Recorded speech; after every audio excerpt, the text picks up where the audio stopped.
যে দৌলতপুরে আমাদের বাড়ির পিছনে এই যে অনেকগুলো পুকুর কাটা, এখন কিন্তু পুকুর কাটার হিড়িক থামছে না। বেশ কিছু বছর হলে চালু হয়েছে, তবে প্রশাসন অনেকটা কড়াকড়ি করছে। এই যে আবু সাইদ চাঁদ, নবনির্বাচিত সংসদ সদস্য, সে কয়দিন আগে চারঘাটে টিওনো আরো অনেকেই ছিলেন, সেখানে তিনি ভাষণে বলেছেন যে এই পুকুর কাটা বন্ধ করতে হবে। পুকুর কাটার একটা বড় সমস্যাটা হলো যে পাহাড়ি ভেঙে যায়, বিশেষ করে রাস্তার ধারে বাড়িঘরের পাশে যদি পুকুর কাটা হয়, তাহলে ওই যে পাহাড়িটা ধসে ধসে ধসে ধসে একেবারে বিলীন হয়ে যায়।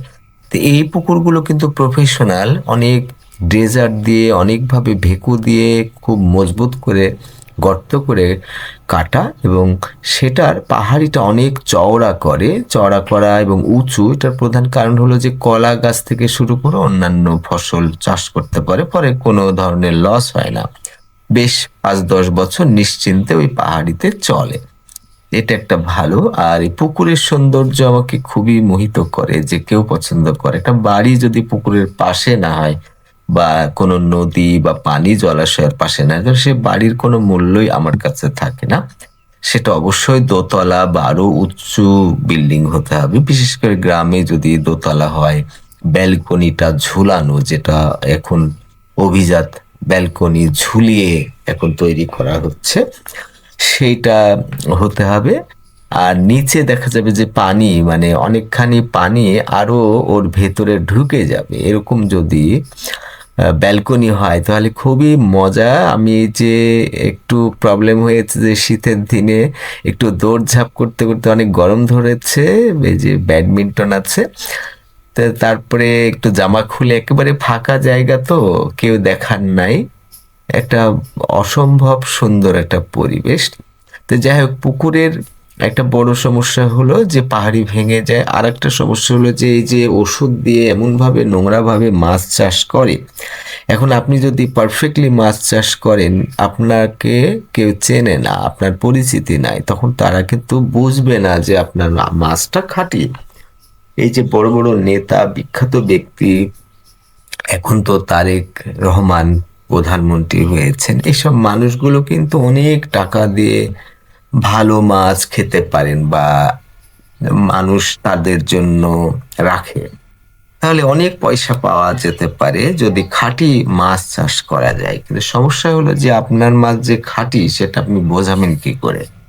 আমার যেমন আমে কোনো ওষুধ দেওয়া হয় না, গাছের গোড়াতে পর্যন্ত সার দেওয়া হয় না, যাতে করে একেবারে খাঁটি হয়, এবং এমনভাবে পুষ্ট করা হয় যাতে করে গাছেই পেকে যায় বা হালকা পাকে, এমনভাবে যে একটা গাছে 1.5 মাস মতো গাছে আম পাকতে থাকে।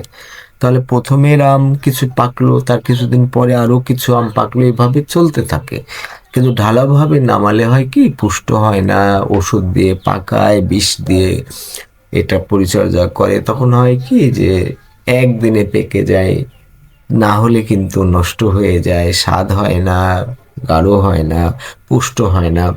তো এই যে মাছের ক্ষেত্রে যে পরিমাণ পুকুর চাষ হচ্ছে, বিশেষ করে রাজশাহী, চাঁপাইনবাবগঞ্জে তো প্রচুর আম বাগান, আম এত বেশি ফলন হয়, বিদেশে যেহেতু আম পাঠানো হয় না, যে কারণে এই বাংলাদেশের মানুষ অত খায় না। বিশেষ করে ওষুধও একটা বড় কারণ, মানুষের মধ্যে যে পাগলামি আম খাওয়ার, সেটা তাদের মধ্যে থাকে না। এইসব নানান কারণে আম এত বেশি হয় যে আম বেচার সুযোগ থাকে না, অনেক কম পয়সা পাওয়া যায়, সেজন্য আম গাছ কেটে ফেলে পুকুর চাষ করছে, কেউ কেউ জমি চাষ করছে।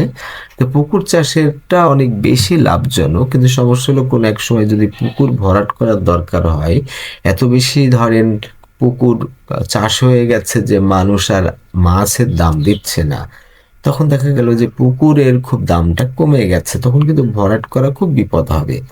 তো সে কারণে অনেকে আছে যে পুকুর না করে জমি চাষাবাদ করছে, 1 বিঘা জমিতে 20-30 এরকম বেশি টাকা পর্যন্ত লিজ দিচ্ছে, যাতে যাতে করে ভবিষ্যতে হঠাৎ করে যদি আবার আমের চাহিদা হয় বা অন্য কোনো কিছুর চাহিদা হয়, তাহলে ঝটপট সেখানে লাগাতে পারে, ফসল চাষ করতে পারে।